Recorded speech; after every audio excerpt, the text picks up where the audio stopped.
সব ভাই বোনের কথা গল্প সবকিছু হচ্ছে। হঠাৎ রাঁধুনি এসে জানালো রান্না হয়ে গেছে।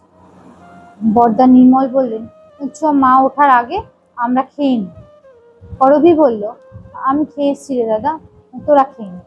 হ্যাঁ রে, আজ রবিবার, আজকেও তুই এত তাড়াতাড়ি খেয়ে এসছিস?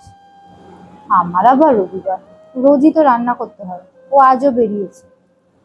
এই এক লোক, রোজই বেরোবে, খালি টাকা আর টাকা। তবু ভালো রে দিদি, বাড়িতে তো বসে থাকে না। পুরবীর বর পেশায় উঠি, কিন্তু সে সবসময় বাড়িতেই থাকে। কথাটা তার বড়ই গায়ে লাগলো। তবুও খানিক পরে রান্নাঘরে গিয়ে তাদের গোলযোগ মিটল। বিমল আজকে মাছ এনেছে। সে বলল, তোরা এসছিস বলে বাজারে গিয়ে আমি আজকে মাছ নিয়ে এসেছি। খানিকক্ষণ মাছ নিয়ে গল্প হলো, খানিকক্ষণ খানিকক্ষণ সিনেমা নিয়ে গল্প হলো। তারপর এক হঠাৎ তীব্র চিৎকারে সবার হুঁশ ফিরল। ঠিক যেন একটা বন্য জন্তুর চিৎকার।